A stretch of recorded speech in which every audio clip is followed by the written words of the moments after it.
बचर साहब, आपसे स्टार्ट करूंगी। आपके ख्याल में बानी पीटीआई ने जलसों का कहते कहते एकदम से एहतजाज का क्यों कहा है? देखिए, जब ये जलसों की एनओसी हमें नहीं देंगे, हम क्या करें? हमें ये बताएं। हम एनओसी मांगते हैं, ये एनओसी हमें शहर से 5-5 किलोमीटर दूर देते हैं, और फिर जो एनओसी देते हैं, फिर उस एनओसी पे भी ये जिस तरह ये बिहेव इनका होता है कि हमारे वर्कर्स को घरों में छापे मारे जाते हैं और कॉर्डन ऑफ कर दिया जाता है। लाहौर में जो कुछ उन्होंने किया लास्ट टाइम और संजानी में जो कुछ हुआ है, तो मेरा नहीं ख्याल कि ये पता नहीं किस तरफ इस मुल्क को लेके जा रहे हैं। एक पुरअमन अच्छा, हमारा 2 बजे एहतजाज था, तो यानी 2 से लेके 3-4 तक हम करते, डिस्पर्स हो जाते लोग। हमेशा इसी तरह होता है कि हमने एक जगह पे हमने दूसरी लियाकत बाग हमने एहतजाज कर रहा था, पूरे शहर को इन्होंने बंद कर दिया है। हमें नहीं समझ आ रही कि इस मुल्क को किस तरफ लेके जाना चाहते हैं। ठीक है, कादिर खान मंदोखेल साहब को मैं शामिल गुफ्तगू करूंगी। कादिर साहब, if I be the devil's advocate here, आप एहतजाज कर लेने दें, जगह डेडिकेटेड हो, ये आएँ वहाँ पे जो करना चाहते हैं करें, चले जाएं।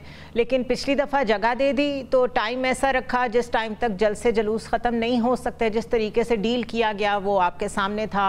उसके बाद लोगों पे क्रैकडाउन्स हुए, लोगों को अरेस्ट किया गया कि आपने वायलेशंस की हैं, टाइम ज़्यादा था, टाइम कम था। बड़ी बचकाना हरकतें हो रही हैं एक डेमोक्रेटिक कंट्री में। आप लोग कम अज़ कम, आप गवर्नमेंट का हिस्सा हैं, उनको समझाएँ कि उनको राइट टू प्रोटेस्ट तो दे दें, कम से कम इतनी तो पॉलिटिक्स जिंदा रहने दें इस मुल्क में। मोहतरमा, आपने दुरुस्त फरमाया। अगर आप आइन की बात करें, आर्टिकल 16-17 के तहत बिल्कुल एहतजाज, जलसे, जुलूस सबका हक है। लेकिन क्या माजी गवाह नहीं है कि तहरीक इंसाफ ने इसी आर्टिकल 16-17 की क्या अशर नशर कर दिए? क्या आपको नहीं पता? क्या यहाँ पे क्या डी चौक में जो उन्होंने दरख्तों को जलाया, एटीएम मशीनों को लूटा, घास को आग लगाया, हम लॉजेस में मौजूद हो उस रात का। अच्छा, फिर उसके बाद ये सारे सिलसिले, अब एक वजीर आला जिसका इंतखाब भी इस बात की निशानदेही है कि तहरीक इंसाफ ने इंतशार की सियासत करना है, क्योंकि उसका आदमी की ज़बानी इस चीज़ की दलील है कि वो अमन पसंद आदमी नहीं है। खुद उनके अपने सूबे में 50-60 लोग कत्ल शहीद हुए कुर्म एजेंसी में, और स्वात में परसों जो है ना कल हुआ था जलसा अमन, लाखों के तादाद में लोग जमा हो गए और वो ये कहते हैं कि हमें अमन चाहिए। खुद उनके अपने शहर में यानी पेशावर के अलावा पूरा Khyber Pakhtunkhwa no go area है हुकूमत के लिए। तो मुझे आप बता दें कि आपका अपना पूरा सूबा जो है ना वो आग में जल रहा है, और आप उसी आग को पिंडी और इस्लामाबाद या लाहौर की तरफ ले जा रहे हो, और फिर सरकारी मशीनरी के साथ, सरकारी सिक्योरिटी के साथ। ये सारी चीजें कौन सा आईन इजाजत देता है? अगर आप आर्टिकल 16 का देते हैं तो आर्टिकल 16 के साथ ये कंडीशन भी है कि ये सारी चीजें, तो मैं ये समझ रहा हूं। और फिर ये लियाकत बाग क्यों, आप इस चीज की आपने गौर की है? लियाकत बाग को क्यों मुंतखब किया है? क्योंकि सामने GHQ है। 22 अगस्त की रात 12 बजे से सुबह 7 बजे के दरमियान जो इमरान खान साहब की जेल के अंदर एस्टेब्लिशमेंट से पता नहीं क्या मुआहदे हुए, क्या बातचीत हुई है, जो उन्होंने अपने जलसा मुलतवी किए। और फिर 8 सितंबर के जो जलसा हुआ लाहौर में, उसके बाद उसी यही आलिया मीन गंडापुर पूरा उसी मुआहदे के तहत वो वहां पहुंचा नहीं है, क्योंकि रात 3 बजे लाहौर में जलसा होता है और 12 बजे वो पेशावर से रवाना होता है। कोई अक्लमंद आदमी ने इसके ऊपर सोचा है? आपका पॉइंट मैं कौसर साहब की तरफ लेके जाती हूं। एक मिनट जुमला कंप्लीट करने दो। जी जी। आप मुझे बताओ, 3 घंटे में तो बंदा इस्लामाबाद ही पहुंच सकता है। हाँ, सिंगल गाड़ी हो तो जरूर पहुंच सकता है, मगर जब आप कह रहे हैं ना कि ये सारी प्लानिंग है, एक प्लानिंग है। देखिए, मैं कहता हूँ वो डील का नतीजा था। उसके बाद इमरान खान साहब ने क्यों कहा कि मैं एस्टेब्लिशमेंट के साथ में धोखा दिया है? इसका मतलब कोई ना कोई बातचीत हुई है जो कह रहे धोखा दिया है। अच्छा, फिर उसके बाद वो बेचारा जो उनको सेक्रेटरी इतलात है रूफ हसन साहब, उसको पता ही नहीं, वो तो समझ रहे कि इमरान खान अभी तक एम्पायर की उंगली ढूंढ रहे हैं। मैं आपके इन सारे पॉइंट्स का जवाब बचर साहब से लूंगी। मुझे कौसर काज़मी साहब को एंगेज करने दें। आपके साथ करेंगे तो नहीं समझ में आएगा ना। आपके साथ मैं दोबारा एंगेज करती हूँ। हम इस प्रोग्राम में यही डिबेट करने जा रहे हैं। क्या फायदा दोबारा? नहीं सर, मैं आपकी तरफ वापस आती हूँ। बात नहीं सुनेंगे, आपके सामने वाले नहीं समझेंगे, फिर आधी बात को क्या जरूरत है मुझे बात करने की? मैं आपको उतना ही टाइम दूंगी ना जितना बाकी गेस्ट को भी देना है। नहीं, जुमला तो मुकम्मल करने देना। जुमला आपका कंप्लीट हो गया। अच्छा, आप कंप्लीट करें जी, गो अहेड। नहीं, अब आप बोले, अब नहीं बोलोगे, अब आप बोले। ओके, कौसर काज़मी साहब ये बताइए कि हम ये कई दफ़ा देख चुके हैं कि वो लोग बाहर आते हैं और मार पीट के उनको अंदर जाने दिया जाता है। एक तरफ वो लोग विक्टिम प्ले करते हैं कि देखिए हमारे साथ ये सलूक हो रहा है, और दूसरी तरफ फिर हम लोग एज ए जर्नलिस्ट हमें समझ नहीं आता कि हम उनको ये कहें कि आप अपनी पॉलिटिकल एक्टिविटी बंद कर दें, या हम गवर्नमेंट को ये कहें कि आप थोड़ी सी स्पेस दें उन्हें। इस मामले का, इस मसले का हल क्या है?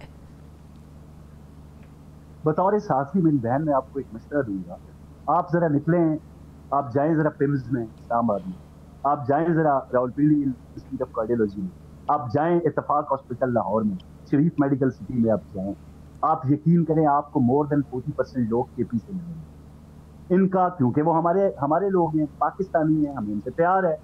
पंजाब के एक सूबा, एक मुल्क एक है, सूबे के लोग आते हैं, इलाज, मुआवजा, तालीम, हर चीज, कारोबार उन अफराद का पंजाब में है, और पंजाब उनको वेलकम करता है। अब इनके पास उनको देने के लिए कुछ नहीं है। अब अली अमीन गंडापुर हो या बुजदार हो, आप एक जरा मुनसफाना राय दे दें, ये लोग अवाम को कुछ देंगे? जो एक क्या तासुर देना की कोशिश करते हैं, जब क्लैशनकोफ उठा के एक सूबे का वजीर आला जो है वो एक बैन के शीशे तोड़ रहा है और बाकायदा उसकी वीडियो बनवा के लोगों को दिखा रहा है। तो मेरी बहन, इशू ये है कि इस वक्त केपीके के अंदर लोगों का जीना मुहाल किया हुआ है नफरात।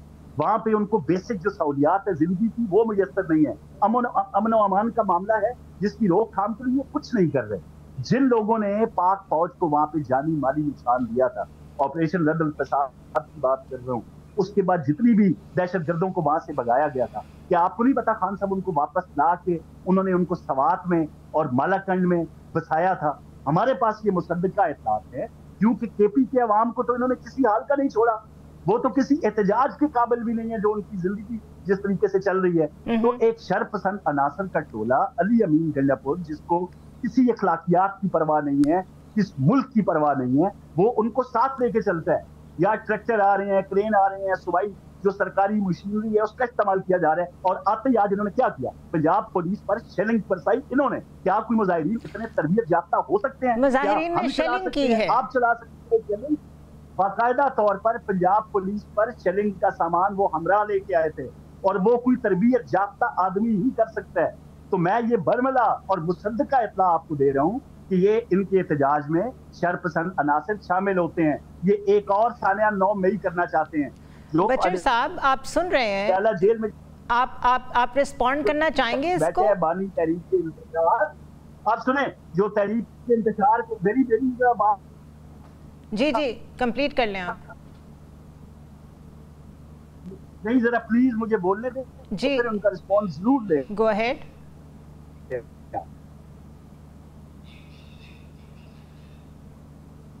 तहरीक इंतशार का जो बानी अलियाला जेल में बैठा हुआ है, उसको लाची इत्तला है, उसको हर हाल में करना चाहिए। हो वो हवस, उसने साने 9 में लोग मरवाए, लोगों के बच्चे मरवाए। बाद में क्या कहा कि आप देखें जी, अगर कुछ लोग वीडियोस में हैं, सीसीटीवी फुटेज में है, तो आप उनको पकड़ें। तो ये तो बाकायदा तौर पर दोबारा लोगों के बच्चे मरवाएगा, तो होश के नाखून लेना चाहिए उन चंद अफराद को जिनके साथ हैं। सोशल मीडिया पे बेशक ये बहुत ज्यादा शोर मचाते हैं, कभी यूएई की वीडियोस लग रही होती हैं, कभी यूरोप के ममालिक का एहतजाज दिखा के लोगों को बेवकूफ बनाते हैं कि हमारे साथ जमे कफीर है। पहले लाहौर ने इनको रद्द किया, आज दिल्ली ने इनको रद्द किया।